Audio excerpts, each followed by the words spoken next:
Amados, paz seja com todos. Quero aqui trazer uma palavra de reflexão para a sua vida. Nós sabemos, que tem muitas pessoas que elas queixam muito da vida, reclamam muito da vida por falta de conhecimento bíblico. Vamos então à palavra do Senhor sem perca de tempo. Aqui em Romanos capítulo 9, no versículo 19, diz assim a palavra do Senhor. Paulo, ali inspirado pelo Espírito de Deus, escreveu, dizendo assim: Tu, porém, me dirás, de que se queixa ele ainda? Pois quem jamais resistiu à sua vontade? Ele fala: Tu, porém, me dirás, de que se queixa ele ainda? Pois quem jamais resistiu à sua vontade? Quem é que pode resistir à vontade de Deus? Quem pode resistir o querer de Deus? Deus, ele colocou limites até para o mar. Se você conhecer a Bíblia, Isaías, ele fala que ele colocou areia na beira do mar e ele deu ordem para o mar não ultrapassar os seus limites. Então Deus deu ordem ao mar para que ele não ultrapassasse os seus limites. Então o mar, ele tem limites. Tudo está no controle da vontade de Deus. E aí no versículo 20 ele fala: Quem és tu, ó homem? Quem és tu, ó homem, para discutirem com Deus? Quem somos nós para discutir com Deus? Quem somos nós para questionar a Deus alguma coisa do que nós estamos vivendo ou do que nós estamos passando? Nós não temos direito nenhum de questionar, porque Deus nos deu um grande privilégio. Porque ele fala lá em Isaías que nós devemos apresentar a ele as nossas demandas, as nossas petições, as nossas queixas. Nós temos que apresentar a ele em oração. Jesus falou em Mateus: tudo que pediu ao Pai em oração, em meu nome, crendo, recebereis. Então nós não temos que questionar Deus a nada, nós temos que apresentar Ele em oração. Deus, Ele é o nosso Pai, nós temos que apresentar, conversar com Ele, crer no poder que há nele e apresentar as nossas queixas e não questionar a Deus alguma coisa. Quem somos nós? Vou repetir. Quem és tu, ó homem, para discutires com Deus? Porventura, pode o objeto perguntar a quem o fez? E por que me fizeste assim? Quem nos fez não foi Deus? Para você que crê em Deus, porque tem ateus que não creem em Deus, né? Tem ateus que crê que o Deus deles é o mundo. E tem outros tipos de ateus que crê que ele próprio é o Deus dele. Mas nós que somos cristãos, que acreditam em Deus, eu vou repetir: pode o objeto perguntar para si mesmo por que o fizeste assim? Pode a cadeira perguntar para quem o fez por que fizeste ela, para alguém pudesse sentar sobre ela? Pode o banco perguntar, pode o carro perguntar, os pneus do carro perguntar para quem o fez, para as máquinas, para quem o tirou o leito ali da seringueira, né? Que é uma árvore ali, dizer: por que me fizeste, tirasse o leite daquela árvore e me fizesse de um pneu para ficar correndo no asfalto, naquela quentura, naquele pó, naquela lama? Não tem como. Não tem como perguntar. Então, não tem como nós perguntar a Deus por que nos fizeste assim. deficiente, porque temos alguma doença, porque estamos passando por necessidade de alguma coisa, porque estamos desempregados, porque tem tantas pessoas corruptas, pessoas más, porque o mal está sobre a terra, o mundo jaz maligno. Então eu vou repetir o versículo 20. Quem és tu, homem, para discutires com Deus? Porventura, pode o objeto perguntar a quem o fez? Por que me fizeste assim? Pode o objeto perguntar, por que me fizeste? Para servir do jeito que eu estou servindo a vocês? Não tem como questionar, né? Pode o asfalto questionar por que fizeste de asfalto? Não tem como, nenhum tipo de objeto tem o poder de questionar quem o fez assim, fizeste assim. Mas no versículo 21, ele fala assim: ou não tem o oleiro sobre a massa ou não tem o oleiro direito sobre a massa, para do mesmo barro fazer um vaso para honra e outro para desonra? Quem é o oleiro? Jesus. Jesus não tem o poder de pegar ali a massa e fazer um vaso para honra e outro para desonra? Sim, ele tem esse poder. Ele é o Deus Todo-Poderoso. Jesus, quando ele ressuscitou, Deus falou: eis que vos dou todo o poder sobre os céus e sobre a terra. Ele pode fazer um vaso para honra e outro para desonra. E quem vai questionar a vontade de Deus? Quem vai questionar o querer de Deus? Se Deus tirar esse fôlego que você tem, que você respira, acabou você, acabou eu, acabamos nós. Então nós não temos força para questionar a vontade de Deus. Ele tem o poder de quebrar um vaso, destruir um vaso e pegar aquela massa, aqueles cacos do vaso, reconstruir outro vaso e fazer um vaso de honra.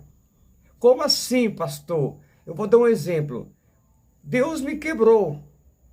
Deus me permitiu que eu pegasse um câncer. Eu nasci de novo.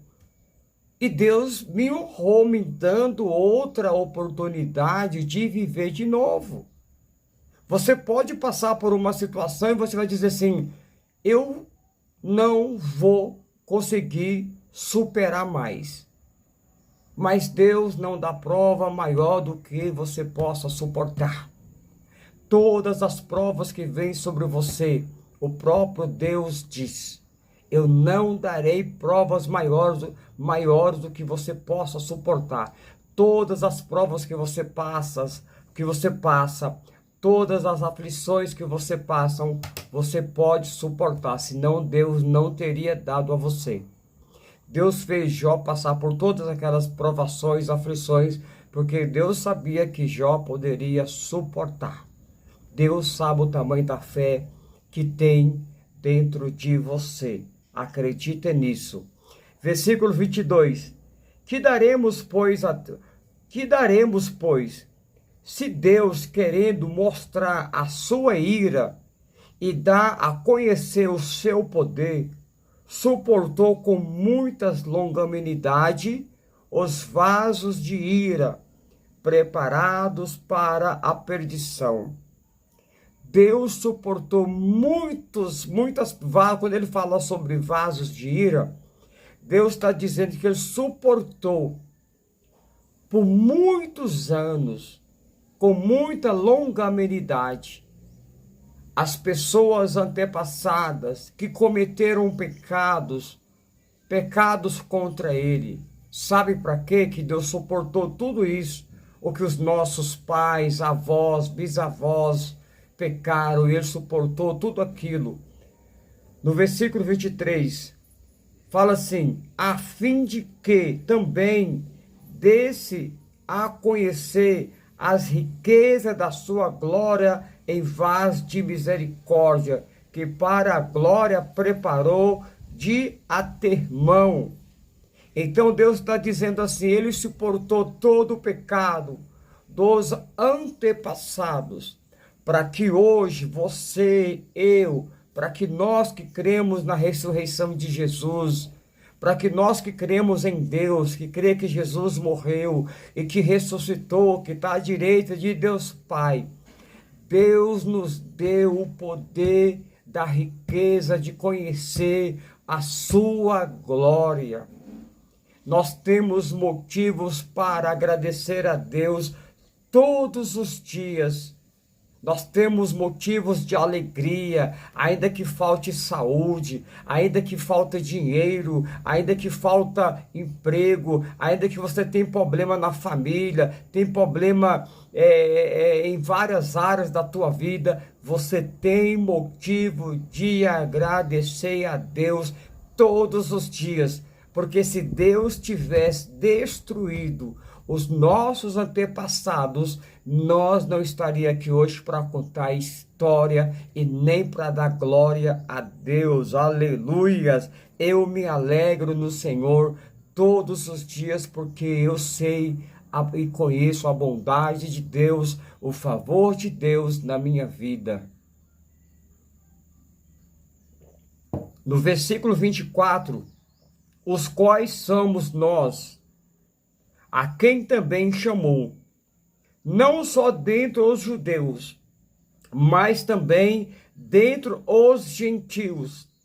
Então Deus está dizendo aqui, os quais somos nós, a quem ele também chamou, não só entre os judeus, mas também dentre os gentios.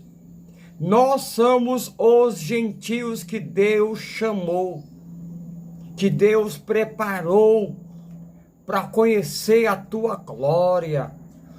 Glorifica a Deus todos os dias na tua vida. Eu me levanto todos os dias e dou glória a Deus, dou bom dia ao Espírito Santo, porque eu tenho motivos para isso. Porque eu conheci a glória de Deus em favor da minha vida. Porque no versículo 25 ele fala, assim como também disse em Oséias, chamarei povo meu aos que era meu povo, e amada a que não era amada. Eu vou repetir, versículo 25.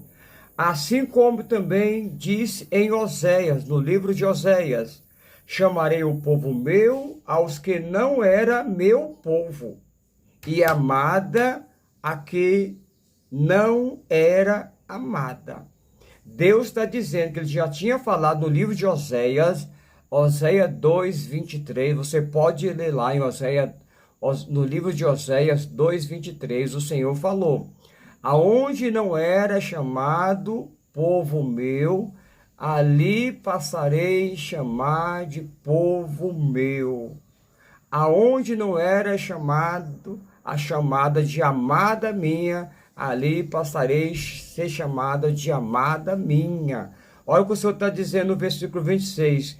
E no lugar em que disse, vós não sois meu povo, ali mesmo serão chamados filhos do Deus vivo.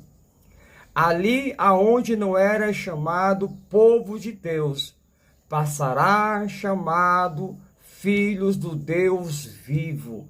Não importa onde você quer que você estejam, o que você estejam passando.